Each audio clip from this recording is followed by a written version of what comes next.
It's okay to have that sauce, and it's okay to live in that sauce, revel in that sauce, roll around in that sauce. And I just want to value myself and everything I bring to the table. Hi you guys, it is your favorite Pretty Girl Peeps here, and today's video is going to be entitled 10 Things I'm Looking Forward to in 2022. So I'm filming this video on New Year's Eve, the last day, December 31st, 2021. So it's been a crazy year. We're still facing the COVID-19 disease, all that stuff. Yeah, it's been a year followed by 2020, which was also a year.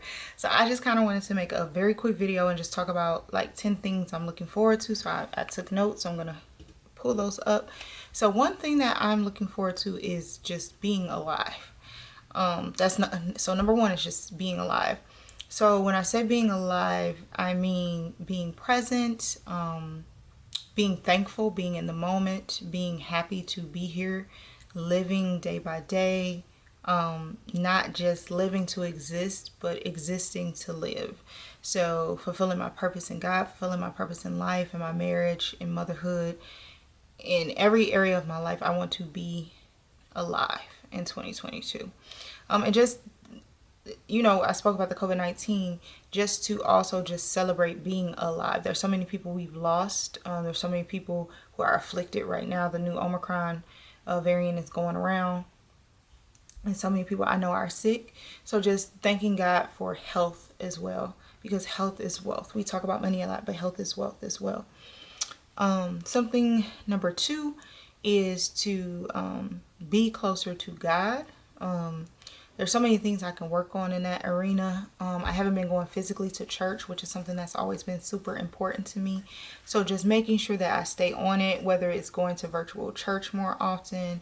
I was doing really good with reading my devotional, and then between going back into the office and work and trying to coordinate my daughter for daycare, I kind of fell off. So that's something this next year in 2022 I really want to get better at. And just something I always do is pray to God, but I think I want to be more intentional with my praying for God and like learn to ask God for more and bigger things.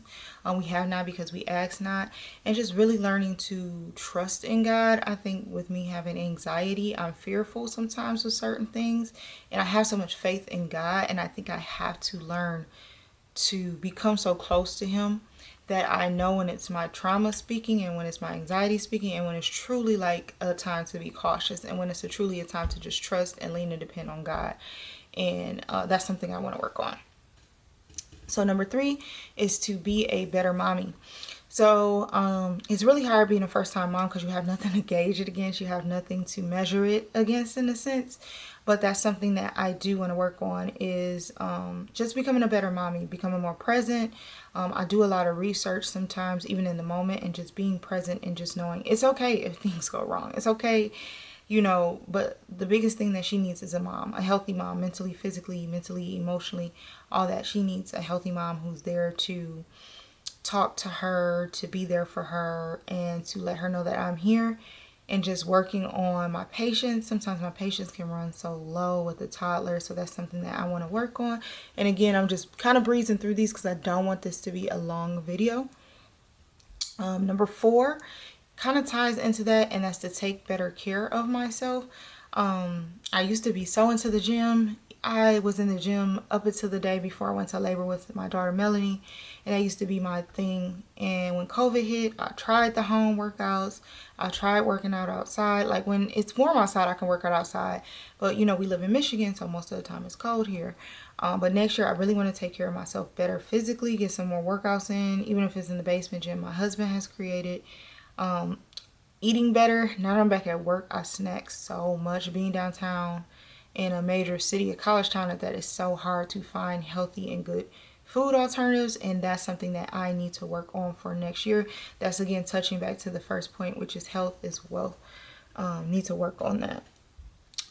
So then number five is to just work on my different businesses. I got my certificate in women's entrepreneurship this year, and I really want to tie that into my different businesses, my influencer business, my other business, some of my businesses like with my husband, things like that.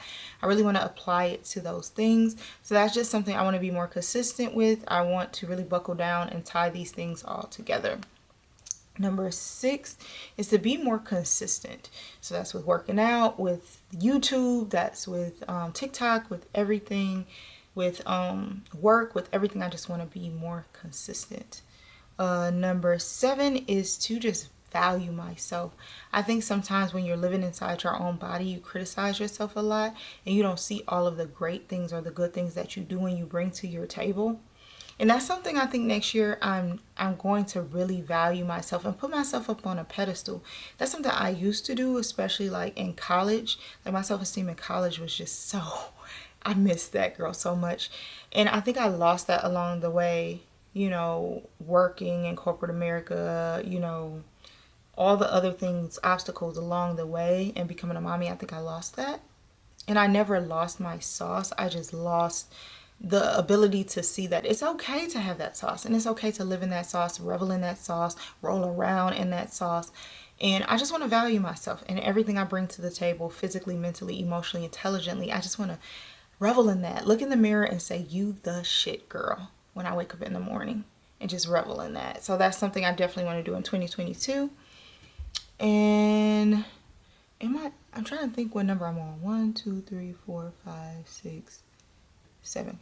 Okay, so 8 is really want to get a new house. That's a big goal in 2022.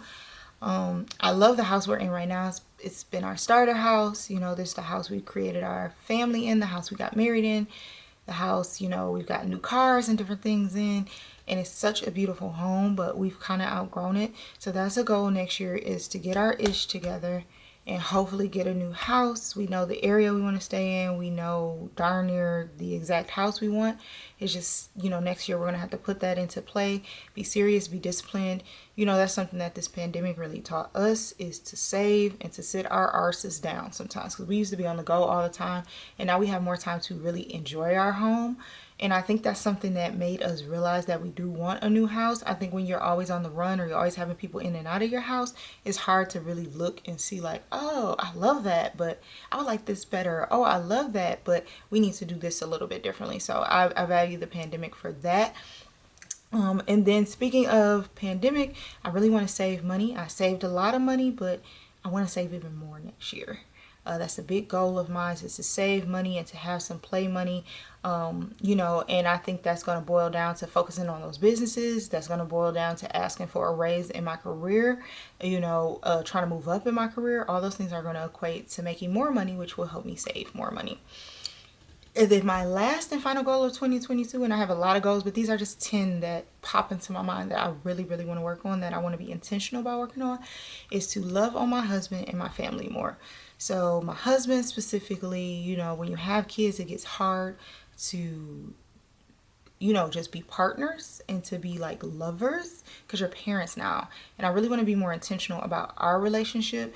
And then like with my mom, my sisters, my brother, you know, nieces, nephews, uncles, aunts, cousins, I want to be more intentional. Like that's something, again, going back to college, I was just a totally different person. My mom always used to teach us, especially with elders, like you call and you check up on people, you know, and that's something I used to do, where you text people when you're thinking about them, or you text people that you love them. And I used to do that, and then after a while it wasn't reciprocated, so I stopped doing that. And I think this upcoming year I want to do it. If it gets reciprocated, great. If it doesn't, that's cool too. But I just want to love on my family. Is so important, and with Mel getting older, it's important that she knows her family and she values her family, because there's so many people in my family that have so much to offer. And you know, with me and my husband, it's just like you don't want to be an empty nester and you don't know the person who you got married to. And I think, you know, with my bonus baby being a teenager and us having a toddler, we have a long time before the toddler grows up. But our years with the teenager being at home are, you know, starting to dwindle. And I think, you know, when she goes away, we still have to be home and focus on the toddler, but we still need to continue to focus on our love and each other. And my husband is the head of, you know, my household. God is the head of my life. God, you know, but my husband is the head of my household. And I really want to reverence him as such in this next year and make sure that we're making moves that make sense, but we're loving each other, having fun, and all that good stuff in 2022. So those are a couple of the things I'm looking forward to in 2022. So hopefully you guys will see this face on your YouTube more, because one of those goals I mentioned was to be more consistent and to focus on my business. And then I want to start promoting my business more. So make sure you guys check out my website. I got an ebook. Make sure you buy that. If you're looking to get into the influencer life, make sure you book a one-on-one session with me. And yeah, you can support any of my affiliate links. I work with Swanka Posh. I work with The Lip Bar. I work with Lily Lashes. I work with, trying not to leave anybody out, Unice Hair. This wig is from Unice Hair. So yeah, thank you guys so much for watching. I hope everybody has a beautiful and blessed new year. You'll probably see this on New Year's Day. So I hope 2022 is a blessing and great to everyone, and it would be so great if this COVID mess left, or at least calmed all the way down, so we can get a little bit of normalcy back. Of course, everything that was going on even in 2019 wasn't great, but it would be nice to like not be afraid to go into the store or to hug your friends and family. And I know some people already do all that, but I'm a little bit more cautious. But yeah, so anyway, I'm about to ramble, so I hope you guys like this video. Be sure to like, comment, and subscribe below.